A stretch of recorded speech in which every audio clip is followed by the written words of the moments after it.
this is the best part of technology, is that everyone can come together in this moment.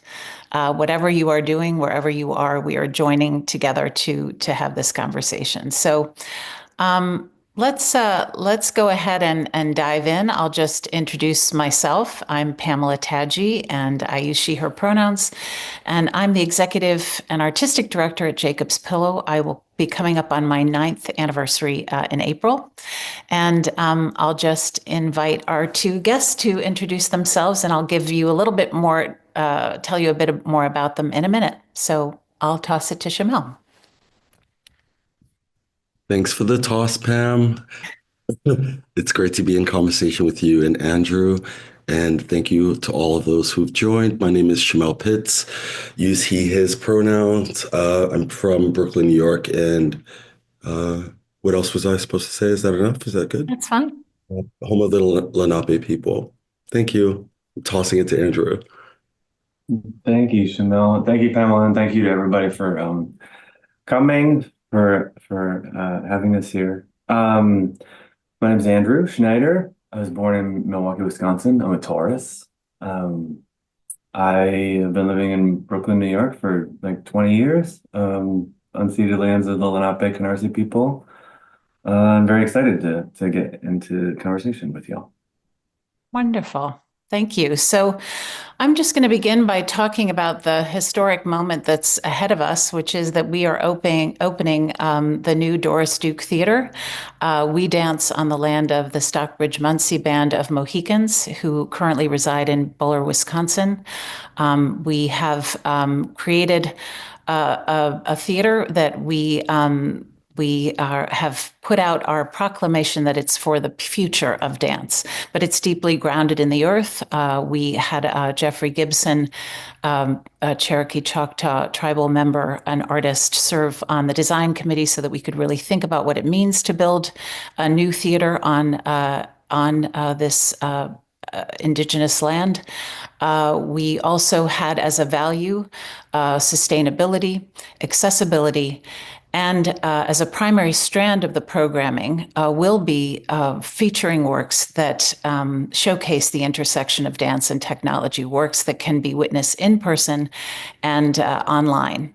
So it was really exciting for the curatorial team, my colleagues, Associate Curator Melanie George and Associate Artistic Director Kim Chan, to vision the artists who should be as a part of the inaugural season of the Doris Duke Theatre. And there were very specific reasons for every single selection that we made. We're having a 7-week program in the Duke this summer.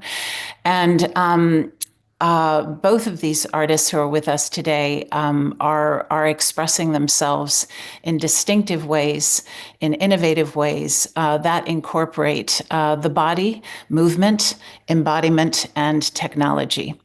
When one of the values that we have on the team is that we look for works where technology really helps convey an artistic arc, gives an audience an expanded experience than just the body can give us alone. And it means that we are not showcasing technology for technology's sake. There are many ways to experience that. The work that we want to do is movement and dance-driven, supported by the innovation that technology allows us.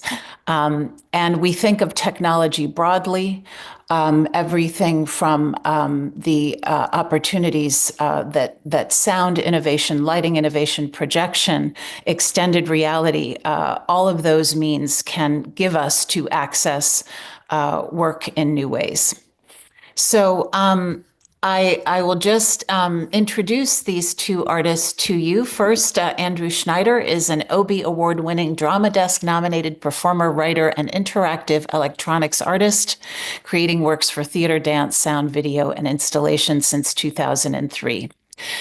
The work I saw of Andrew's that stopped me in my tracks was Now Is When We Are, which was a piece that was presented at BAM. It uses 6,200 reactive points of light and an enveloping 496 channel sound design to immerse audiences in a theatrical cosmos. And it was that experience of losing myself in an environment where I had an experience that I had never had before in my life with, I think it was 7 other people. How many, Andrew, are in the allow sort of in Yeah, each?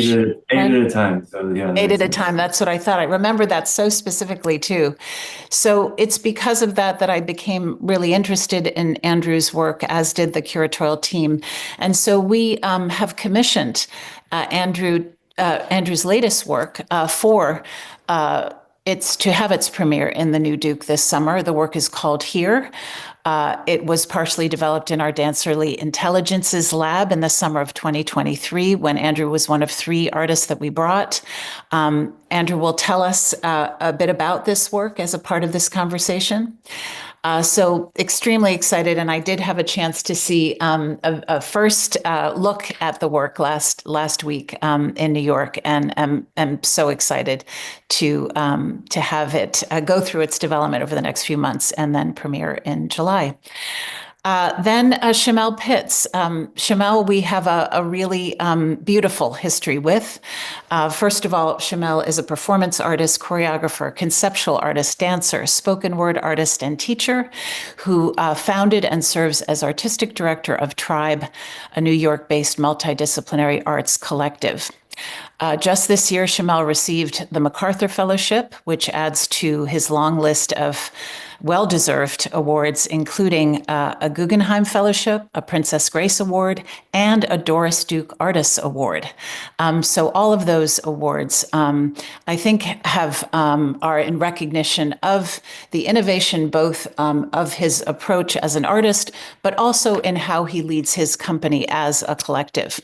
Our first time in witnessing Shamel's work was in a Pillow Lab held in November of 2020.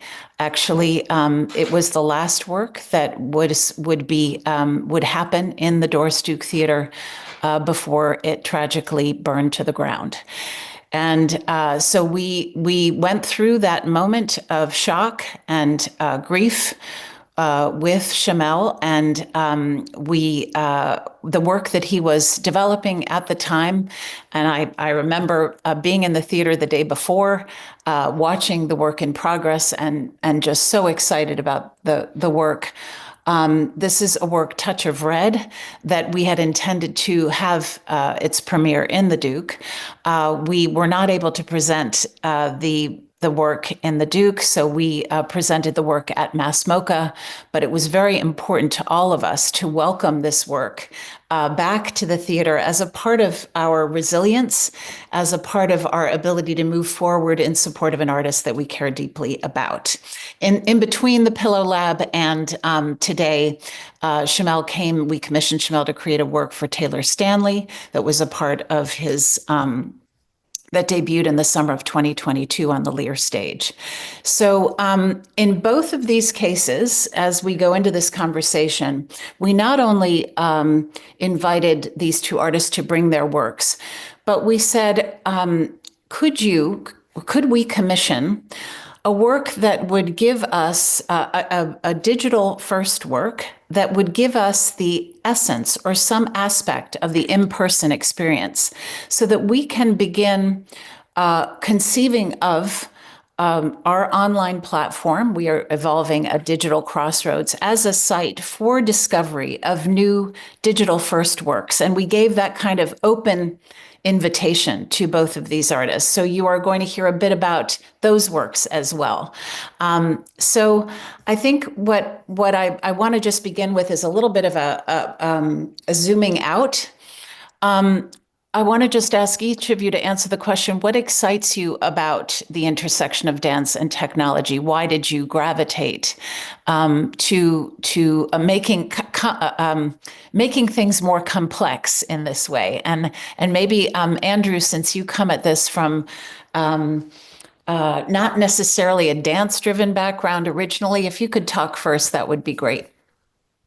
Sure. Yeah. Thank you so much. I love that question. feel like it's one that I've been trying to answer since I was a kid.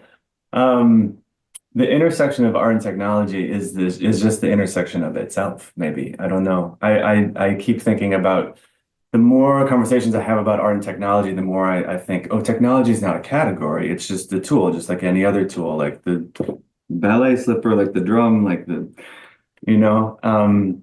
And sometimes when I think about some of my work where people have said it's so technological, I think like, is it technological or am I just turning on the lights on and off just really, really quickly and very precisely and just paying really, really close attention to the details, which which technology sort of allows me to do, I guess, in a way, because the computer is taking care of like some of the timings and things like that. But what I really get excited about is the fact that we can tell stories in ways that they wouldn't otherwise be able to have been told, or that we can have experiences that we otherwise wouldn't be able to have. And that is the benchmark or the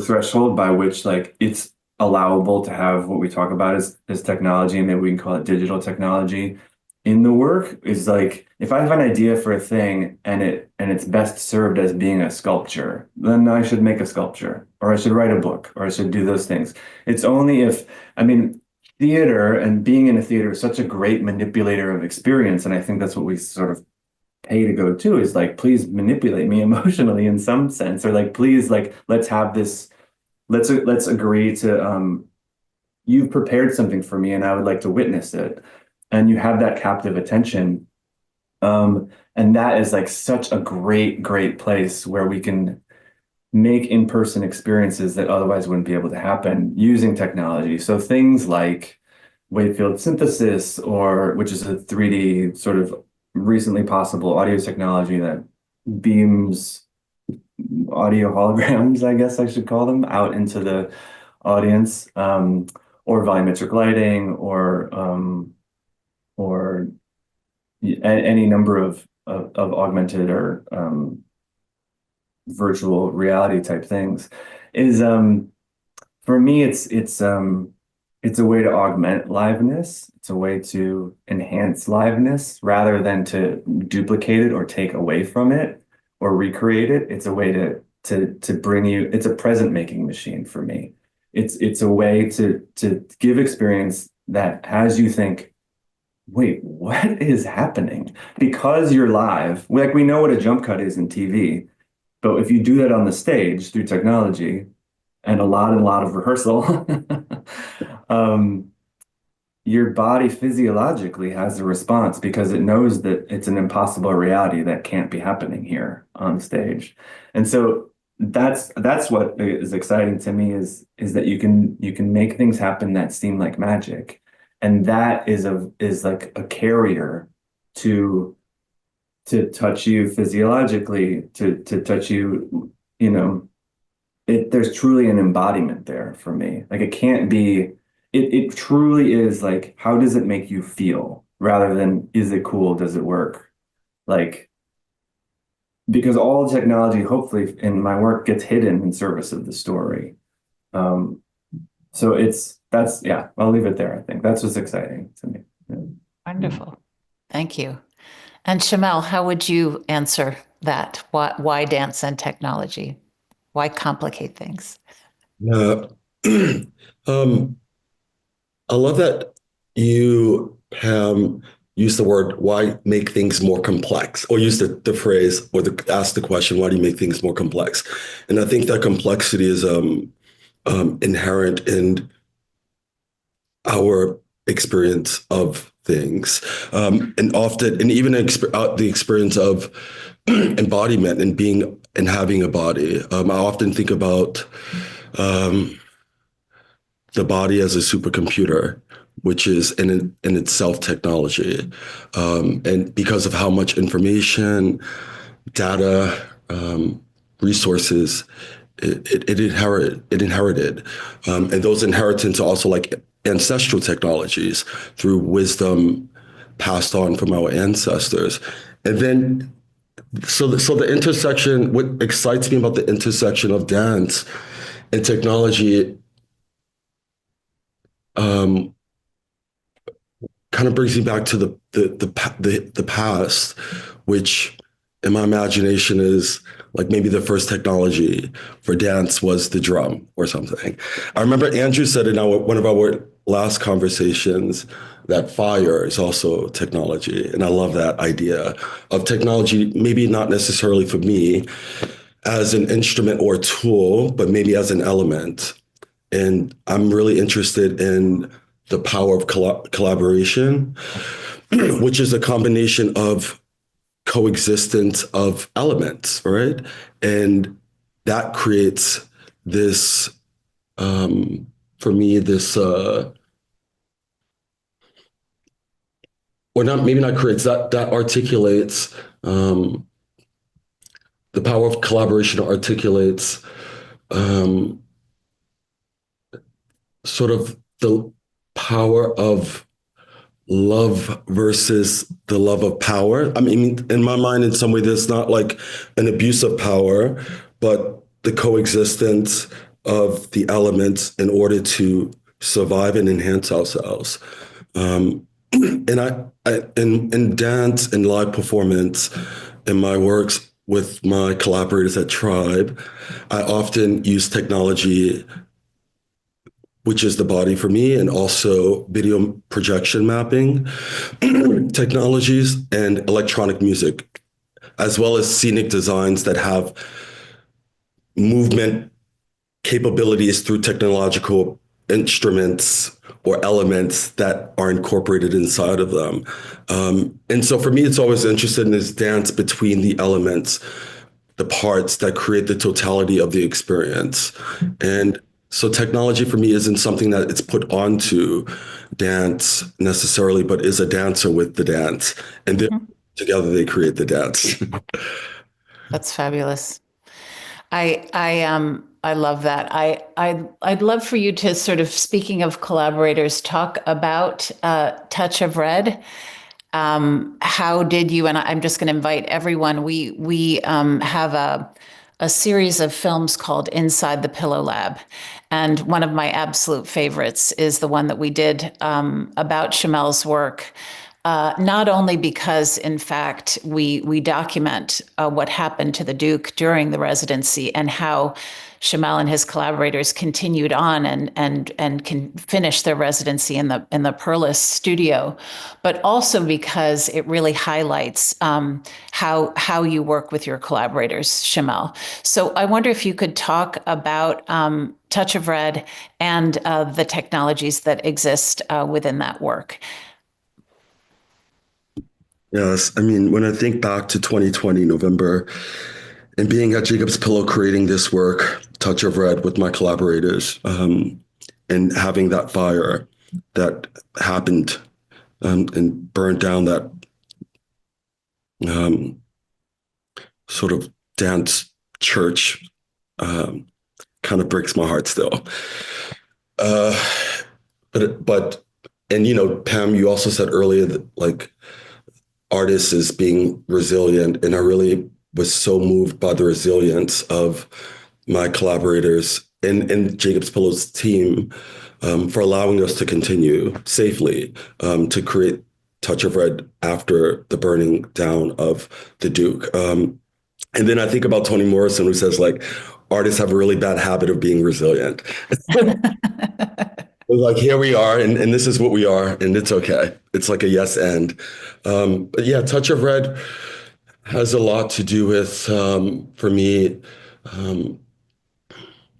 the allowance of men of color, especially, to tap into our vulnerability, our intimacy and complexity within male intimacy, and kind of really springboarding from my disdain towards boxing. So let's say, you know, I would see boxing on TV as technology. Whenever I would come home to Brooklyn, and I would always turn the TV off because I was so disgusted by the appeal and the entertainment value of people watching two men, especially when they were Black, because of, you know, our bodies weaponized. and populated in that way through boxing. But I was always really disgusted by, or just had such disdain towards the entertainment value of witnessing two men get into a ring together and beat the crap out of each other. But whenever I have a sort of um, whenever I encounter a difference or an opposition, I try to meet it with curiosity so that there's a bridge between and not a wall between. So then at some point I would keep the TV on and I would watch boxing and I'm like, wow, they're just dancing. I was so moved by, the moments of, again, the resilience of boxers when they get into this match, this violent combat, competitive match of such male toxicity that they would get so exhausted from enduring the battle that they would literally embrace into each other. That's right. And that was very moving to me and sparked this question, which led towards the creation of Touch of Red, which is what happens when two men of color get into a ring with each other and there is a match and it's heated. But the match is not met out of aggression or combat or violence or even about winning or losing, but there's an enhancement with each of us towards drawing close to each other. And that intensity and proximity and touch creates a space for us to be vulnerable in our embrace and to soften. It's beautiful. And the impact of seeing Touch of Red, we're sitting on four sides. We're very on top of you and Tushrik, your partner in this piece.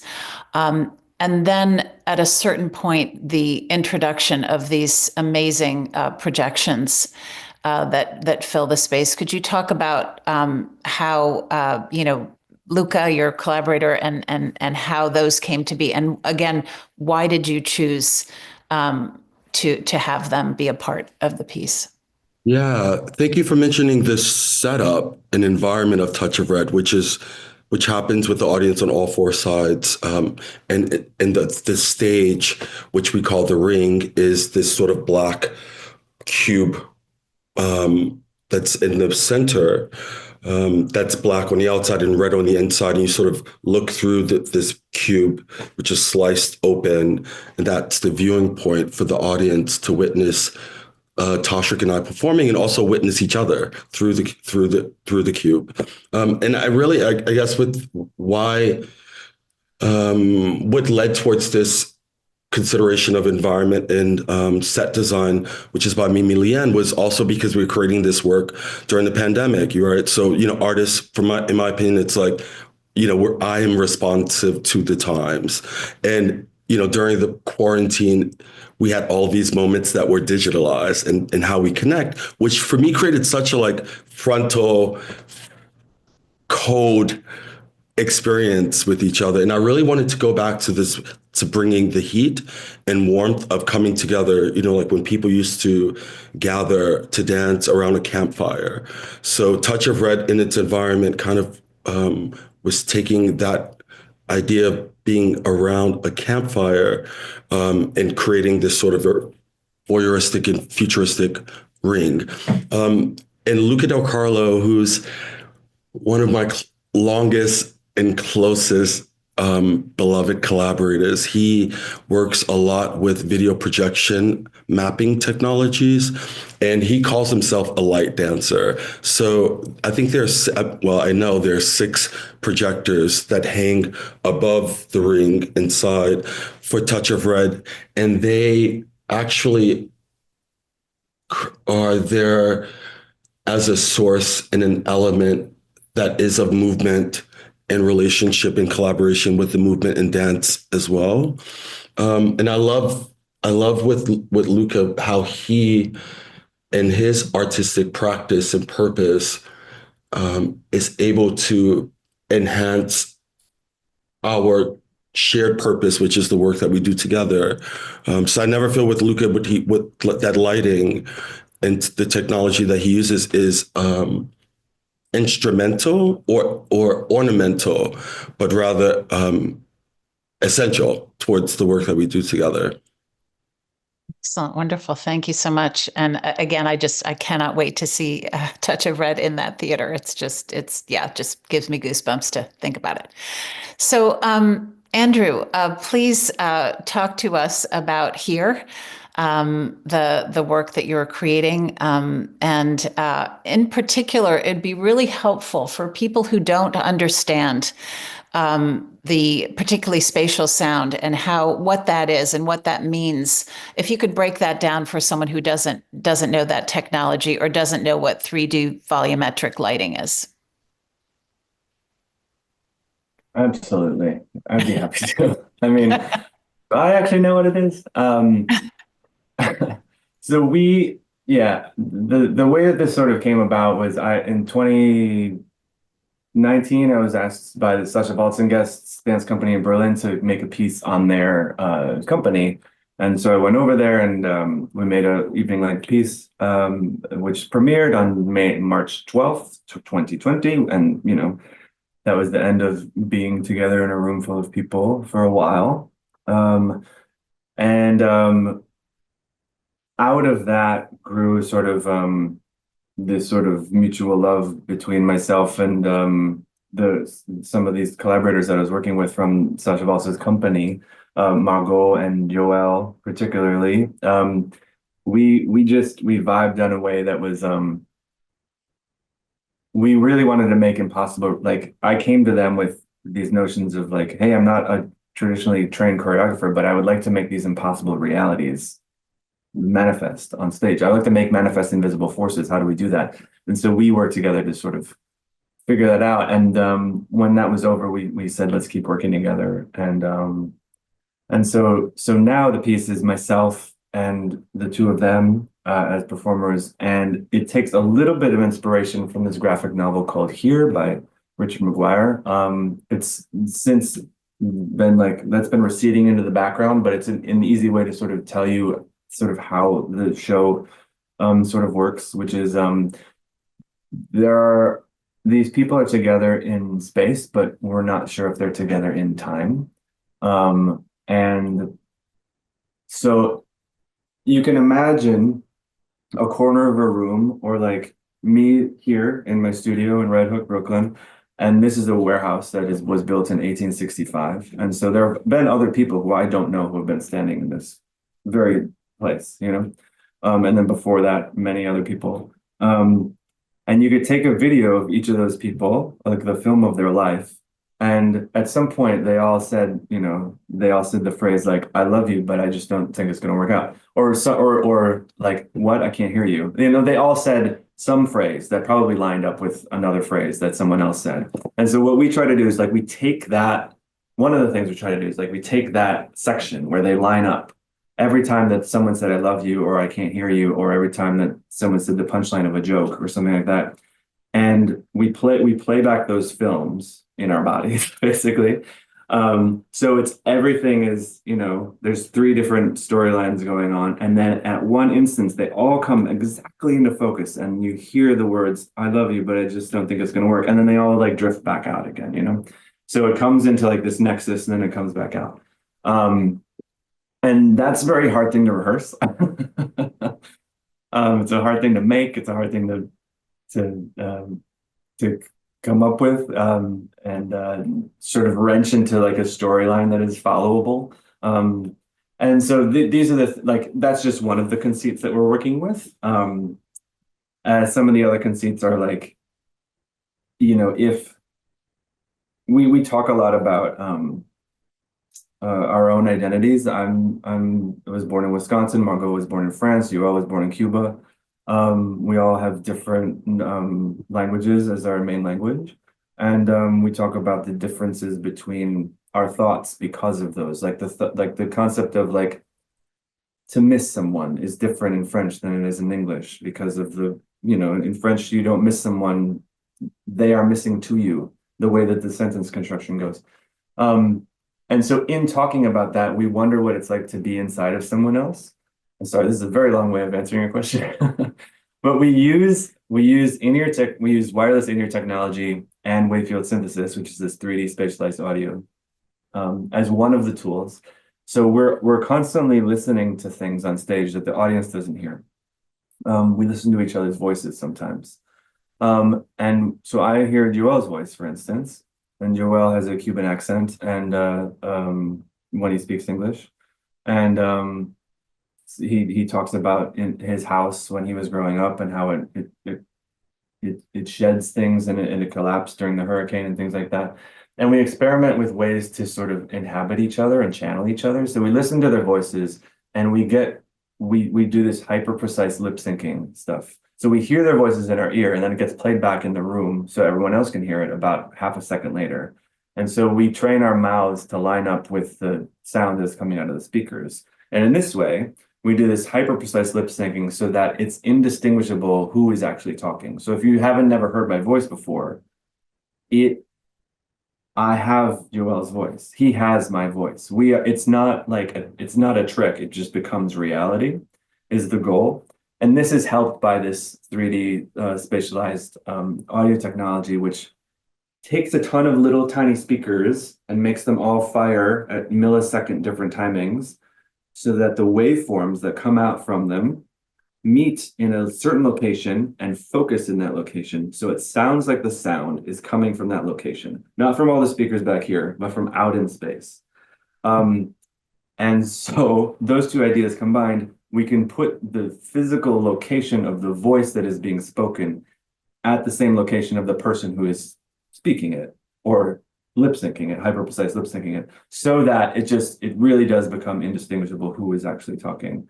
And you might watch this performance and it doesn't matter if you know this or not know this. Again, for me, it's this idea of having experiences that you otherwise wouldn't be able to have. You know that something is happening that can't be happening, but you're not sure how it's happening. And as soon as you get over that, then the other experiences that go along with it, with a novel experience come in. And so like, yeah, we're truly just always trying to think of ways to make impossible realities manifest on stage about things that are important to us. And for us, it's our relationships to each other and our relationships to our own languages and our own histories, and the concept of this sort of archaeology of space and time, of how many people stood in this room and laughed, and could we play all of those laughs back at the same time, in the same way that the graphic novel does a little bit. That's just like, it's hard to talk about because that's not what the show is about, but it uses some of those concepts, I would say. Yeah. So exciting.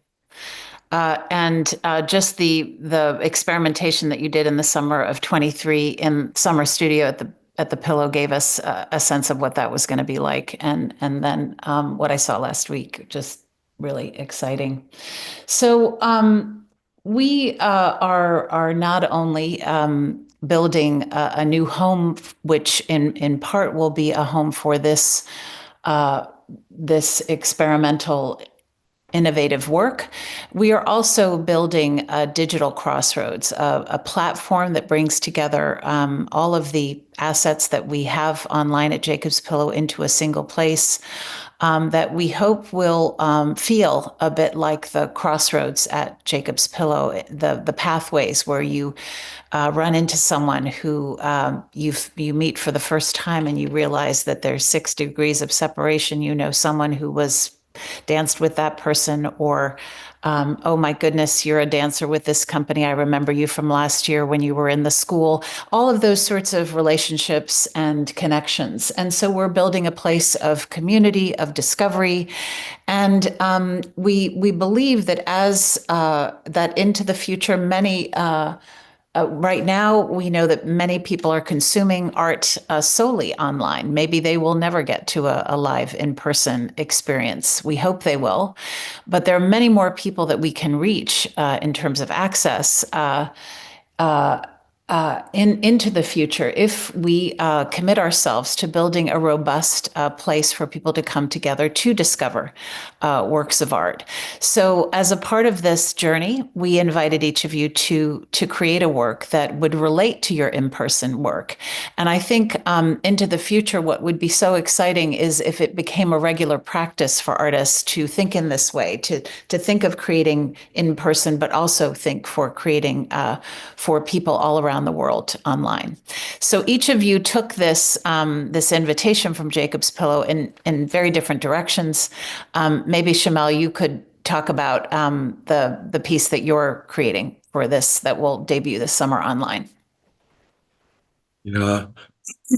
Pam, I'm just realizing that through this conversation that Touch of Red, I was as I was saying, was created in response to moving out of quarantine from this digital platform and getting back into or moving forward again into live performance. And now you've commissioned Touch of Red live performance to come into the digital platform again, which is just funny directionally or entanglement.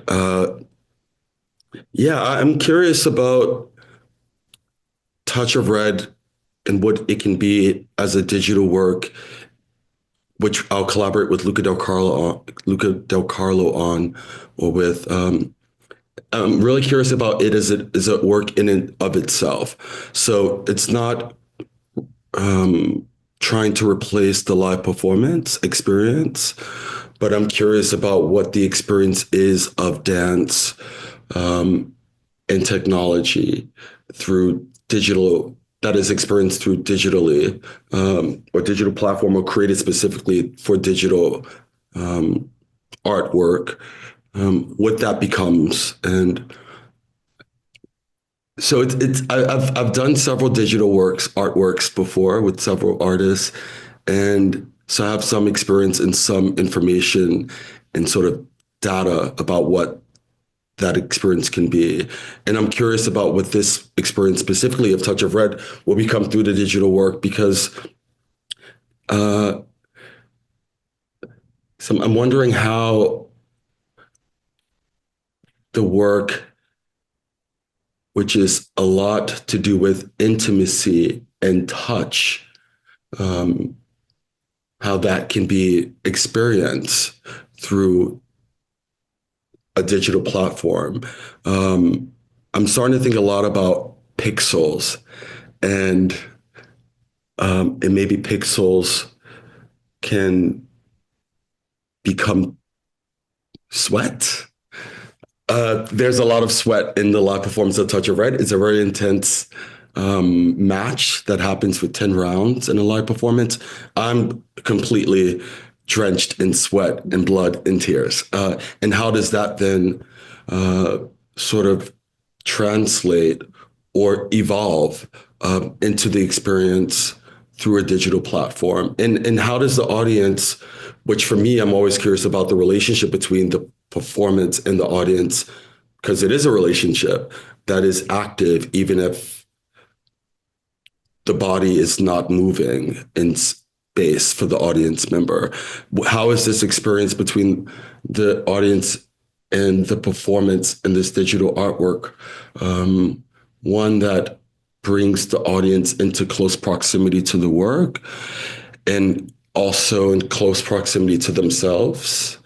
And how does that then sort of go beyond this sort of flattened, flat screen digital experience? Yeah, I mean, we're experimenting, Luca and I, and trying things out. And I think we've sort of evolved right now with this wanting to experience the sweat from the work. And hopefully that perspires through the screen and to the audience experience as well. Yeah. Excellent. And Andrew, you had a very different idea, so maybe you could. But it came to you so fast. Like I knew you knew exactly what you wanted to do, which was so exciting. Yeah, and it did come quick. But also just speaking of this like digital crossroads and like, oh, you didn't realize that you knew this person. I think that Shamel, you like Tashrik is Tashrik Frederick, so I think that Margot dances with DeVille all the time. So I think that we're like just one removed. That's That's cool. amazing. Who knew? I didn't realize that before. Um, but yeah, Pam, I remember when you asked me, like, is there something digital that you'd want to make? And I was like, is there? I don't I don't know if there is. Because everything, even when you make like when I witness something on a screen, it's like for me it's always on that screen. It's hard to for me it's hard to separate myself from the like I'm like you're both there and I know that you're there now in time. Like we're all at the same time looking at each other through these glass and metal and plastic. But there's still glass and metal and plastic here. So I really was like, well, whatever it is, I think it has to be in person. I don't know what that means. How do I be in person when it's a digital first thing? Um, but I thought about this idea of I was making some sound walks with a collaborator of mine called Annie Saunders, and I sort of was working a lot with binaural field recordings, and just in awe of this idea that you take a binaural recording of a space and you walk through Lower Manhattan, for instance, and then you take the same route and you play that back to yourself. It's as if if you take the same route at the same time, it's as if you aren't wearing headphones. Um, it's as if that recording is reality happening now. Um, and so it's a way of sort of time traveling because the things that are happening now are indistinguishable from the things that are happening in the past, which is really a nice feeling. Which to me just led immediately to can can I give someone an in-person experience just through their phone and through headphones where they explore themselves and their outdoors or their indoors. And it's a sort of a series of questions about what was here before you were here, who was here before you were here. It's sort of and like just sort of try to crossfade the reality of now with the reality of the past. I can't know where you're going to be or know the reality of what geographic now is. But I can suggest things and take you. I don't want people to like imagine you're somewhere else. I just want you to like, you're hearing someone else. So, um, and the binaural recordings are very effective at doing this. So, in a way, it's crossfading your reality into a reality of the past. And thinking about it's like oral archaeology in a way, or like archaeology, like a little bit of like removing layers of time through moving in space a little bit is where I'm sort of starting from, and just thinking about what the embodiment of that means if you're moving uh, as you're moving through space. Like what is it? What is the mundane choreography of everyday life or the mundane choreography of the universe? Just looking at, birds flying or trees blowing in the wind. We don't see the wind, but we see the effects of the wind all at the same time. Um, yeah, I'll leave it there. Yeah. Those are my starting places. Excellent. So I want to just invite folks who have joined us. If you'd like to put your name in the chat and let us know who you are and where you're zooming from, we'd love to know. And also, this is the moment to add any questions that you might have, and I'll just repeat them so that Shamel and Andrew can answer them. But while people are thinking, Shamel, do you have a question for Andrew and vice versa? Anything you're curious about?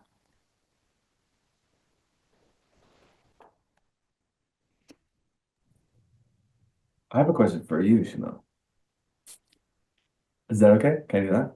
Please. Sure, Andrew. Do you I've never known how to ask this question, but it's always one I wanted to ask. I just want to always have this conversation with the other artists, which is like, if you could invent a form, would you, and what would it look like? Or do you feel constrained by current forms as they exist?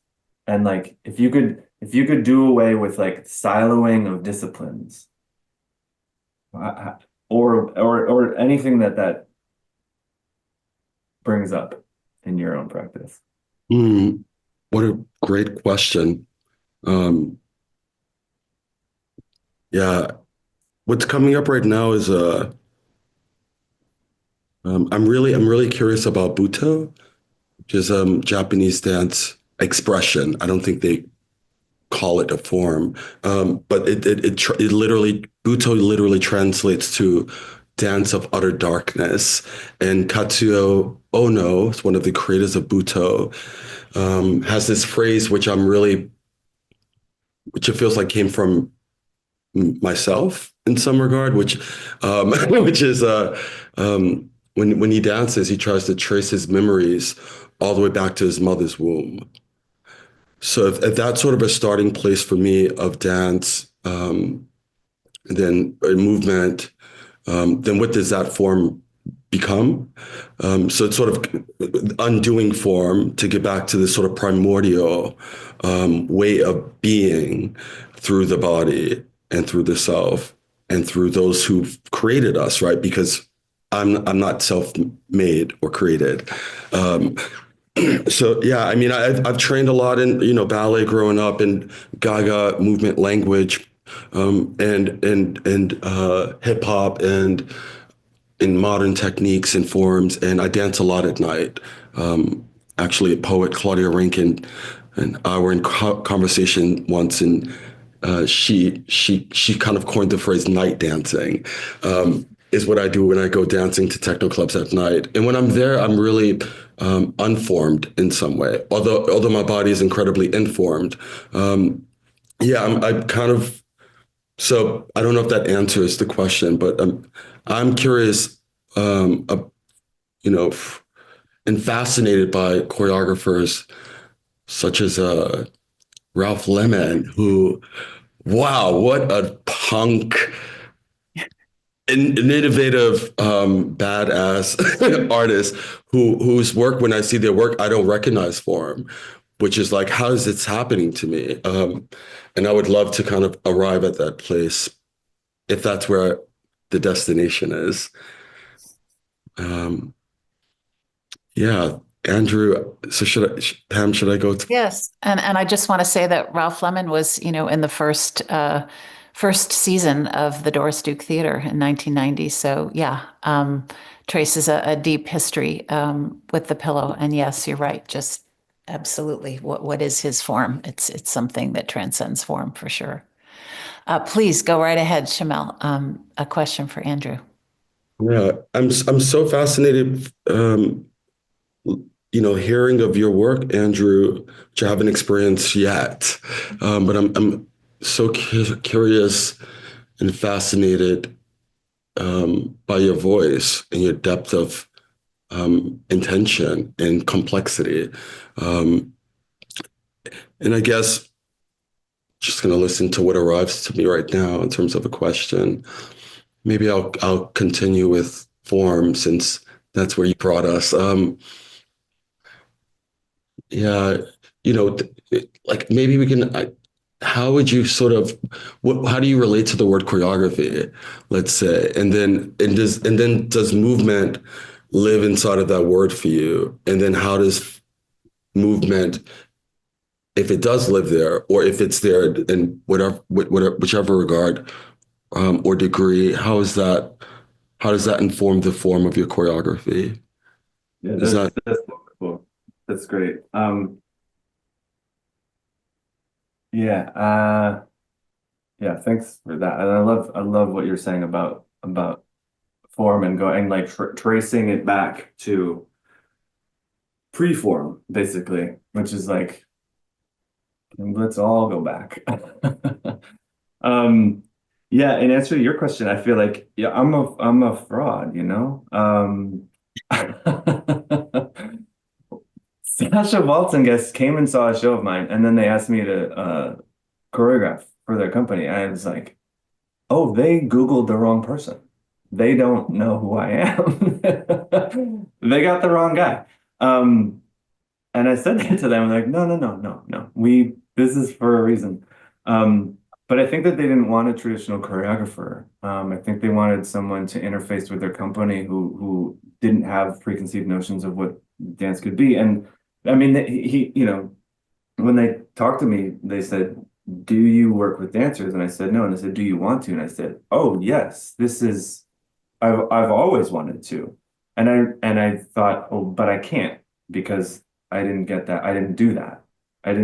When I traced myself back, like I didn't go that route. And so I don't have what it takes to work with dancers. But then working with them, I was like, oh, all of my interests are here. Everything that I'm trying to express is this bodies in space over time, algorithms, simultaneity. Like these are all things that I'm just so deep, like they are the essence of what I'm trying to do on stage.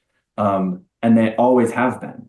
And then putting it through the lens of like traditional choreography or what I thought traditional choreography was, I was like, oh, yes, this also, or like this, in some ways, this is more true to what I'm trying to do.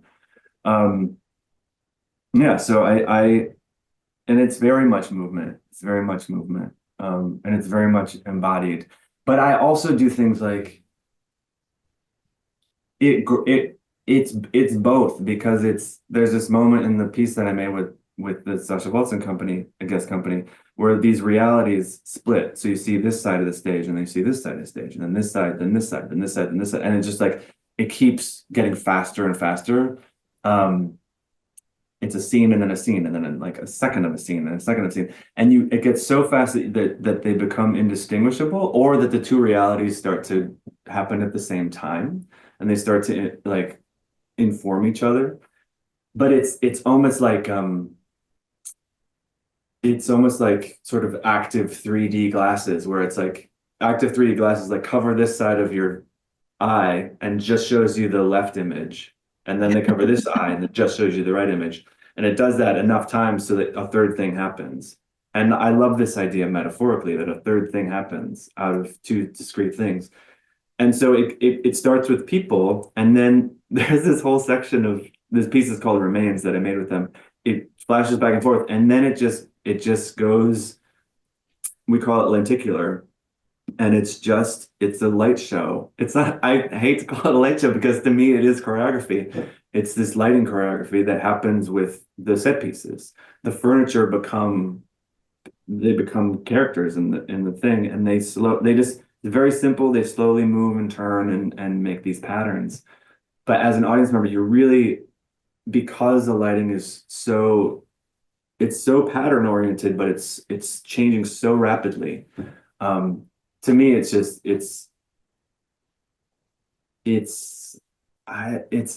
choreography to me, and it's not like cool light show choreography. It really does. It does this third thing to me when I watch it. So yeah, I'll leave it there, but I could talk about that for a really long time. Yeah, thank you for the question. Excellent. I'm just going to see if I have any questions. Yeah, here we go. Tamsin, who's based in the UK, currently a student doing a master's in dance and using technology within my practice is a new focus for me. My question is, how do you personally feel digital performance has helped within your own practice? Has it been challenging using technology within the creative process?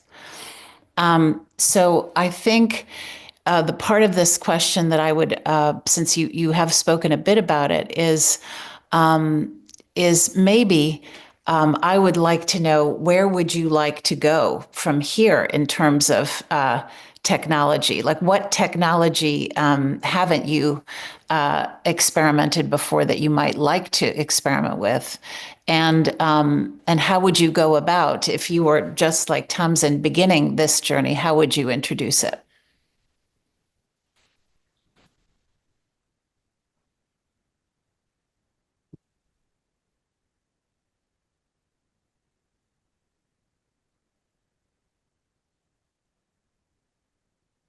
I mean, one thing I would say is where it's been a challenge is thinking about it as a mandate. Um, because sometimes people get really excited about art and technology. And so because we've categorized them as different things, if your idea shifts and it no longer involves technology, as has been defined by the people who got excited in the first place, it's a real challenge to say, like, there's not the thing that you were excited about no longer exists. I'm still telling the same story in the way that I want it to. But I have to like my job as an artist is to listen to the piece that I'm making. It will tell me where it wants to go. Sometimes it's really hard to listen. Um, Sometimes I can't hear it at all, but my job is to be a good listener to that. And if it tells me to go in a way that is like not technology based, I have to listen to that as well. And it's, I mean, yeah, I guess I'll say that. I guess I'll say that. And Shamel. Andrew, you're so fascinating. I'm so here. uh, yeah, I think similarly. Thank you for this question, Tamzin. Yeah, if technology within your practice is a new focus, because that focus is one of curiosity, then I'm like, go forth with curiosity. Because for me, how technology and digital performances help my practice is it gives me another collaborator. And I love collaboration, and I believe a lot in the power of collaboration. And I'm really curious about with this new collaborator of how it becomes the work it it is destined to become, and how I show up in service of that work. Similar to what Andrea said, like for me, creating with collaborators is almost like birth, birth. And I don't, and man up. I have no real experience of that except I birth works and create things, and I do my best to cultivate the conditions so that work can come out and thrive and survive and be well. And then once it's out, once it's premiered, and it kind of teaches me what it needs to continue to cultivate forward.